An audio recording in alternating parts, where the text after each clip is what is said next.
Olympic bronze medalist Femke Bol ended her season on a high with a commanding win at the Diamond League meeting final in Brussels.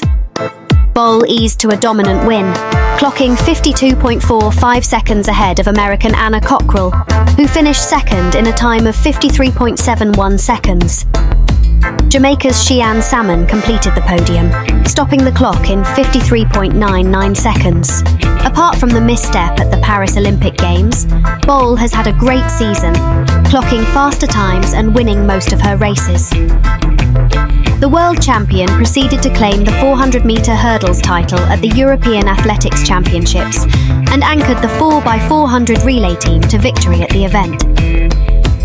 At the Dutch Championships, Bol finished third in the women's 200-metre before competing at the FBK Games in Hengelo, where she won the 400. Before the Paris Olympic Games, she won the 400-metre hurdles at the Diamond League meeting in London. In Paris, she failed to live up to the billing, finishing third in the women's 400-metre hurdles, as Sydney Levrone and Cockrell finished first and second. After the Olympics, Bol meant business, winning the Diamond League meetings in Lausanne and Silesia before her exploits in Brussels. On her part, Cockrell ending her season with a second-place finish in Brussels is a huge plus. Last season, she finished fifth at the Prefontaine Classic, which was the final of the Diamond League. Cockrell finished second at the Diamond League meeting in Silesia before reigning supreme in Rome. At the Diamond League meeting in Zurich, she finished second before settling for the same place in Brussels. Shamia Little finished fourth, an unexpected result that saw her miss out on the podium finish. In a highly competitive 800 metres field, Wanyonyi faced familiar foes in Canada's Aarop, the reigning world champion, Sajati, the Olympics bronze medalist, and Gabriel Tuel, all of whom have bettered 1 minute 42 seconds in recent months, some of them more than once. Emmanuel Wanyonyi showed remarkable strength to come from behind and stun his rivals to claim a second Diamond League title in Brussels on Saturday. Wanyonyi appeared like he would miss out on the title, and even the podium, as world champion Marco Arop stormed to the lead and appeared to be cruising to victory. However, Algerian Jamal Sajati closed in and was on his way to overtaking before Wanyonyi appeared from behind, and with a powerful kick, he jolted towards the finish line, making a slight bump with Sajati, but that was not enough to stop him. The 20-year-old summoned enough strength to beat his two main rivals just before the finish line to claim the win in 1:42.70, as Sajati settled for second behind with only a sixth of a second. Arop clocked 1:43.25 to take third place. It was a surprise for both Arop and Sajati, who thought they had it in the bag, with Wanyonyi later tapping his head to suggest that he had executed his tactics well.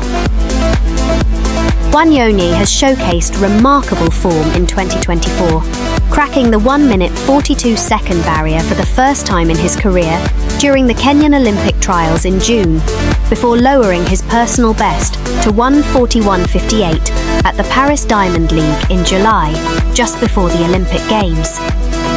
The 20-year-old achieved a memorable victory at the Paris Games, leading from the front to hold off a stiff challenge from Arop, to cross the finish line in a time of 1:41.19 to win his first Olympic gold medal, becoming the third fastest man over the distance.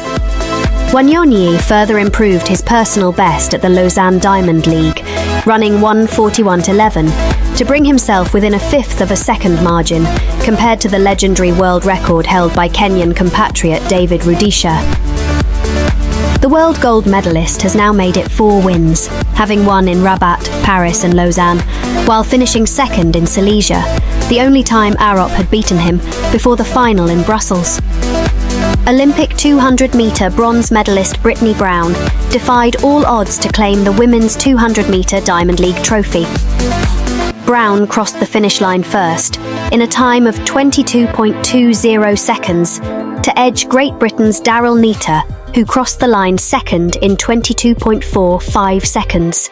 Another American, Anavia Battle, completed the podium, clocking 22.61 seconds. Brown had a great start of the blocks and held onto her momentum through the curve to emerge champion in the hotly contested race. In a thrilling 3,000-metre steeplechase battle, Cheritic managed to outpace Yavi, who finished second with a time of 9:02.87. Cheritic claimed the victory, setting a personal best time of 9:02.36. Uganda's Peruth Chemutai, the 2021 Olympic gold medalist, secured third place with a time of 9:07.60, making it a fiercely competitive race from start to finish. Cheritic's tactical prowess was evident throughout the race. Despite trailing Yavi in the early stages, she remained composed. By the 400-metre mark, Yavi held the lead, with Chemutai and Cheritic following closely.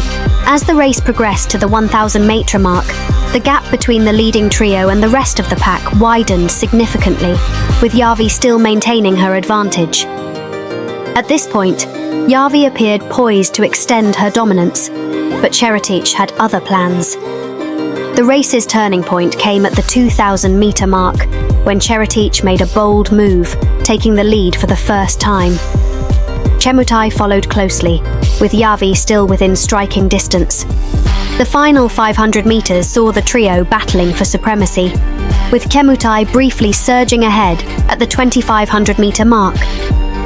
However, Cheritic, showing incredible determination, reclaimed the lead in the final lap and held off a hard-charging Yavi to clinch her first Diamond League trophy. This victory caps off a remarkable season for Cheritic, who has rapidly emerged as one of the sport's brightest young stars. After winning a bronze medal at the Paris 2024 Olympics, Cheritic has consistently demonstrated her class in the highly competitive steeplechase circuit. She began her season with a third-place finish at the Diamond League meeting in Xiamen, followed by another third-place showing at the Prefontaine Classic. Her performance at the Kenyan Olympic trials was another highlight of her season, as she stunned the world record holder Beatrice Chepkoech and Jacqueline Chepkoech to secure her spot for the Paris Games. For Yavi, this defeat brings a temporary halt to what has been an incredible year. But Cheritic's bold tactics and relentless determination ultimately prevailed. In conclusion to the Diamond League finals, it is important to note that most Olympic champions were unable to hold on to their top positions, especially in track events. We saw Sydney miss out of the 400-metre hurdles as a result of failing to participate in at least one Diamond League event. Tobago's surprise defeat came as a shock after Bednarek stole the show. It is important to note that Tobago had managed to beat Bednarek in every 200 since the Olympics, but let his guard down at the finals in Brussels. Anna Cockrell also lost to Femke Bol. However, the Holland-based athlete was always favourite, considering the fact that she wanted to get back to winning ways after finishing third in Paris. It was also great seeing some Olympic champions hold on to their thrones. Mondo Duplantis has proved this, time and again. Jasmine Camacho Queen, also shining and taking the opportunity to dominate each race with the absence of Tavi Amusan. Yaroslav Mahuchik is also unbeatable since the Olympics, as well as Krauser, who keeps adding on to his winning streak. Anderson Peters is also another athlete to watch out for, having won each Diamond League event in the javelin. It was a nice way to conclude the Diamond League, but the 2025 season will be a great one to watch out for. I am expecting Shericka Jackson to come back with more vigour and probably shatter the 37-year-old world record. That's all for today. See you next time. Signing off.